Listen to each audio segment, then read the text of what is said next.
Avant, quand on regardait avec un télescope, on voit comme ça. On voit les protubérances. Hein.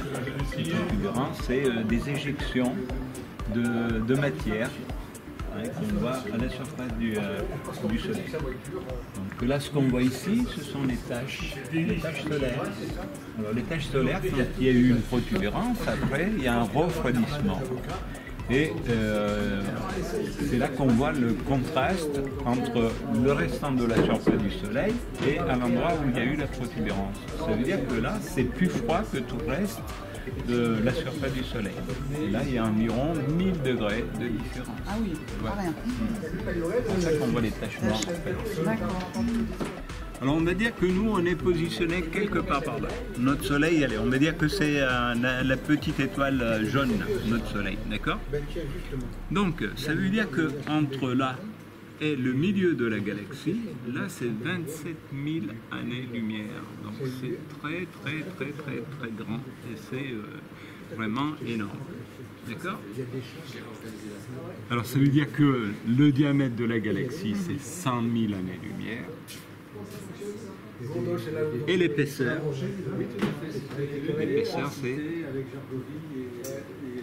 c'est combien? C'est 1000 années-lumière. 1000 années-lumière. Ah oui, 1000 années-lumière. Sauf au milieu, c'est un peu plus. Aussi, ce qu'on peut remarquer, c'est qu'au milieu, il y a beaucoup plus d'étoiles que dans les bras. Ouais. Les bras, Ah ouais, c'est plus concentré au milieu. C'est plus concentré. Oui, parce que là, en fait, on a un trou noir supermassif. D'accord. Donc, la gravité, c'est là qu'elle est la plus importante. Donc, on va avoir beaucoup d'étoiles qui tournent autour avant de tomber dedans. Donc, voilà. Mais nous, on est très loin. Voilà. Le mois de mars, il est là, le 15 mars. Et je mets la date du 15 mars. Ici, je vais la mettre par exemple à 21h. Ouais. Voilà. 21h ici. Et ça, c'est le ciel tel que l'on le verra À 21h. Voilà. Toutes les étoiles qui pourraient être visibles. Vous avez remarqué. Si les gens qui veulent avoir une séance de planétarium, Ah si. non. 45 minutes. Donc on va commencer notre balade du ciel. Et vous voyez, donc ici on est donc le 15 mars 2025, donc aujourd'hui à 15h, ça doit être la bonne heure, voilà. Et donc en fait l'idée de ce logiciel, c'est de vous montrer le ciel tel qu'il pourrait apparaître si nous n'avions pas de nuages ce soir. Voilà, et de vous montrer effectivement ce qu'on peut voir dans le ciel. Ce qu'on fait en ce moment, vous voyez, ici, là. Donc je suis en campagne, dans la direction de l'ouest, donc le soleil vient de se coucher, il est à peu près pas tout à fait 20h, et donc on regarde effectivement les astres qu'on peut voir en direction de l'ouest, là où le soleil se couche, et notamment en ce moment il y a une belle pastille blanche que l'on repère sans problème, et qui se trouve être la planète Jupiter. Et donc ce que j'expliquais, c'est que Jupiter, qui se trouve à peu près à 800 millions de kilomètres du soleil, c'est une grosse boule de gaz, voilà. Grosse boule de gaz, dont on voit effectivement les bandes nuageuses. Avec un télescope, même petit, on arrive sans problème à voir ces bandes nuageuses. Et ce qui est intéressant de voir, c'est tout ce qui est autour de cette pastille blanche. En fait, vous verrez, même avec une paire de jumelles, des petits points, 4 petits points. Alors, un coup, ça sera 2 petits points à droite, un coup, ça sera 3 petits points à droite ou un petit point à gauche. Ce sont les 4 plus gros satellites de Jupiter qui tournent tout autour de la planète et qu'on voit évoluer de soir en soir. Donc une belle planète gazeuse, Jupiter. Et puis la dernière qu'on voit en ce moment sans problème, un peu plus haut dans le ciel, pratiquement au zénith, c'est Mars. Voilà Mars.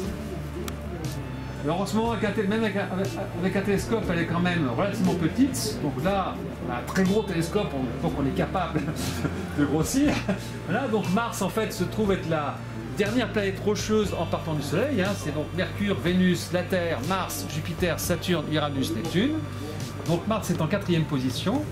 Mars qu'on appelle aussi la planète rouge parce qu'elle est rouge. Voilà.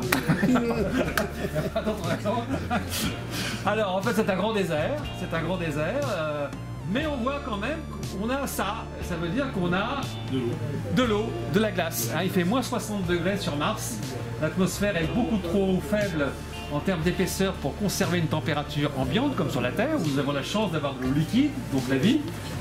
sur Mars, en fait, toute l'eau a été transformée en glace et notamment vous les trouvez au pôle. Voilà. Et vous avez plein de reliefs, mais sur le reste de la planète, ce sont effectivement des grands déserts. Alors pourquoi on envoie plein de sondes sur Mars, de robots, etc. Pourquoi on est passionné par Mars?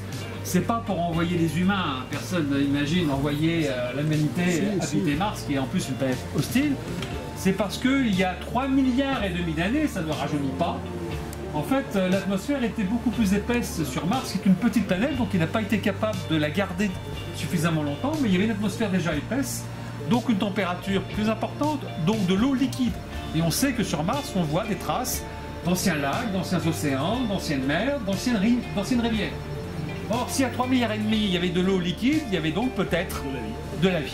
Et donc ce qu'on cherche, c'est pas des dinosaures, c'est pas des tésomères, c'est des traces fossiles de peut-être petites bactéries pour pouvoir démontrer que la vie a pu apparaître sur Terre, ça on en est la preuve, mais aussi peut-être sur d'autres planètes.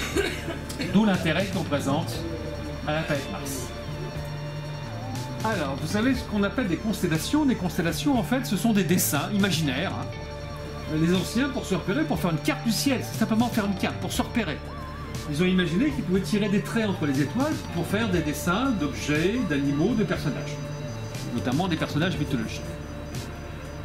Quand je suis en direction du nord, il y a une constellation que tout le monde connaît. Que vous devez voir là. La Grande Ourse, ou la Grande Casserole. Vous la voyez la Grande Casserole? Elle est là. D'ailleurs la casserole elle est à l'envers. Elle est ici. Voilà. Donc cette Grande Casserole, c'est en fait une partie de la Grande Ourse. Alors si on avait ça dans le ciel, ça serait plus facile de se repérer. Mais malheureusement, on n'a pas ça dans le ciel. Mais vous voyez, effectivement, vous avez ici la Grande Ourse, la Grande Casserole. Vous voyez qu'en fait, la Grande Ourse, c'est pas simplement la Grande Casserole qui sont les étoiles les plus lumineuses que l'on voit, mais c'est aussi les pattes de l'ours et la tête de l'ours. Regardez, si on avait en plus ça dans le ciel, ça serait encore plus facile de se repérer. Avec les dessins mythologiques. Voilà. Donc vous avez l'ours qui en ce moment a un peu la tête en bas. Voilà. Je reprends ici mes constellations. Là j'ai la Grande Ourse, la Grande Casserole. Je prends les 2 étoiles qui sont à la fin de la casserole. Je prolonge 5 fois et je tombe sur l'étoile polaire. Donc avec le lion qui se lève ici, la Vierge qui est là, il y a une constellation aussi qu'on voit bien au printemps qui s'appelle le Bouvier, avec une belle étoile orange qui s'appelle Arcturus.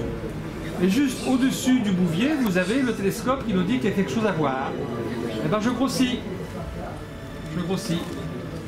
Et voilà le type d'objet que j'ai. Ça, c'est des amas globulaires. Ce n'est pas des amas de jeunes étoiles, par contre, c'est des amas de très très vieilles étoiles. Elles ont des milliards d'années d'âge. C'est pour ça que j'appelle ça la maison de retraite. Voilà. Donc, ce sont des étoiles qui sont, en fait, là-dedans, dans la boule que vous avez devant vous, pour ça qu'on appelle ça un amas globulaire, dans la boule que vous avez devant vous, vous avez des centaines de milliers d'étoiles qui sont agglutinées les unes. Et toutes ces étoiles, tous ces amas globulaires, on en voit plein aussi dans le ciel avec les télescopes, dans différentes constellations. Même à l'œil nu, dans un ciel bien noir, il ne faut pas être en ville, etc., vous pouvez voir une petite tache blanche. C'est ce qu'on appelle la grande galaxie d'Andromède. 200 milliards d'étoiles. Le double de la Voie lactée. Et c'est la sœur jumelle, hein. C'est celle qui est la plus proche de nous. Alors, quand je dis la plus proche, c'est 2,5 millions d'années-lumière. C'est-à-dire que quand vous regardez cette galaxie, la lumière qui rentre dans votre œil, elle est partie il y a 2,5 millions d'années. Pour vous donner une image, parce que ça ne veut pas dire grand-chose, vous imaginez que sur une étoile, à côté d'une étoile, il y a une planète. Et sur cette planète, il y a un astronome qui a un énorme télescope, tellement énorme qu'il est capable de voir la surface de la Terre. On peut rêver. C'est pas nous qui voient. C'est des australopithèques, les premiers hommes qui courent dans la savane africaine il y a 2,5 millions d'années. Quand vous regardez le ciel, vous regardez une machine à remonter le temps. Voilà. La galaxie d'Andromède. Avec une paire de jumelles, sans problème. Aussi grand que la nuit. Voilà, on a fini notre voyage. J'espère que ça vous a plu. Bravo. Je vais vous libérer. À moins qu'il y ait des questions, mais de toute façon, on est à votre disposition. Je vais rallumer. Fermez vos yeux parce que le flash, la lumineuse, ça fait un coup là. Voilà. Voilà. Je vous libère. Et on est à votre disposition pour répondre à vos questions, bien sûr. Ah bon, mais on la voit tout de suite en fonction de où on arrive, droite ou gauche. Si ça vous dit. On aura des pancartes.